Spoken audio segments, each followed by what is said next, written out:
The elections, Paul, it's beginning to remind me of a movie title I really like. It's called The Eternal Likeness of Being. I mean, this is the Republican nomination process. Candidates float up and float down. The interesting thing is, we talk all the time about Gingrich and Santorum, the guys who are always reviving themselves. Mitt Romney is beginning to look like the comeback kid.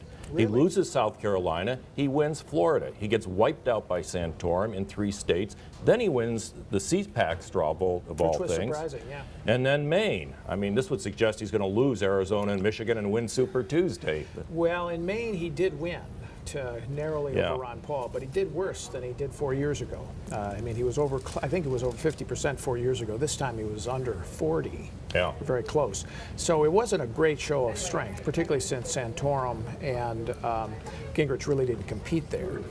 The CPAC vote was surprising because he's not a favorite of conservatives, and I think it shows that there's a pragmatic streak among a lot of conservatives who still believe that Romney is the best candidate against Obama, and aren't yet sold on Santorum. Although it's interesting, you know, Santorum has really shot up in the national polls now. Yeah. And even in Michigan, a couple of the polls have him ahead of Romney, and that is where the big test comes next.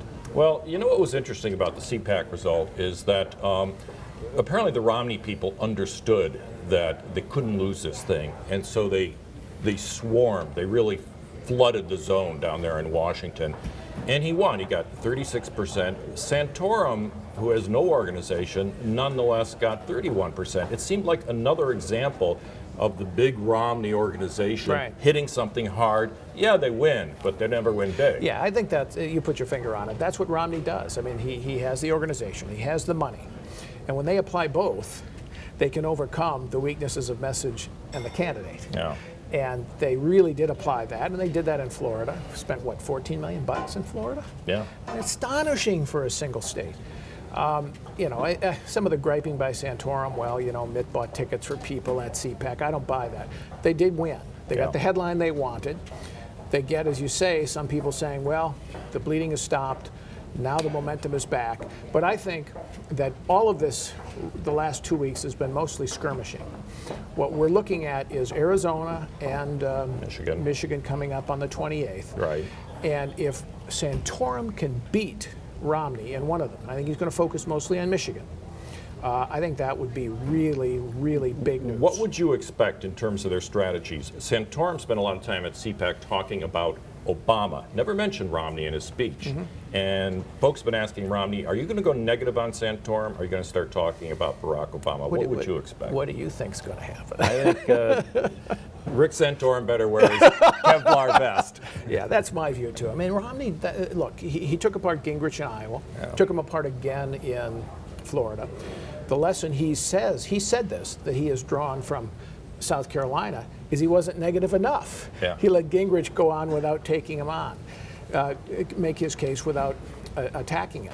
I think what you're going to see is they're going to go after Santorum. They're looking, I think, for ways to do it. They started with an attack on his earmark history, spending history. I think you'll hear some of that, but it's pretty thin gruel. Yeah. And today you had a feint from a couple of surrogates where Romney's saying, well, you know, he doesn't really appreciate women. The line about women being emotional, too emotional perhaps to serve in combat. That kind of thing I think they'll go after him on. And I bet you the Oppo research is going overtime. He can't afford to lose Michigan. And I think that for Santorum, he's going to try to do what he's been doing, which is rally the Tea Party conservatives and the social conservative evangelicals and say, it's just the two of us, Romney, the moderate, me, the guy you can trust, the conservative, and try to contrast that. But I agree with you, if those negative ads come on, Santorum's going to have to respond to them. Paul, one more quick thing. There's somebody we have not mentioned the entire time we've been talking, Newt Gingrich. Yeah. Is he still in it, or is he fading? He's still in it, but I think hanging very by a thread. I mean, Santorum's rise has basically put him in eclipse. Yeah. And I think voters, you know, they're swinging back and forth saying, well, I like Newt, but right now it looks like Santorum's a guy who's got a larger following and can put together a real challenge for Romney. So I think as these races go on, you'll see voters saying, we're going to find one conservative. And right now, that seems to be benefiting Santorum. And ironically, that's hurting Romney because Romney wants Gingrich in. He wants that conservative vote to be divided. Yeah. His strategy all along has Yeah. been divide and conquer.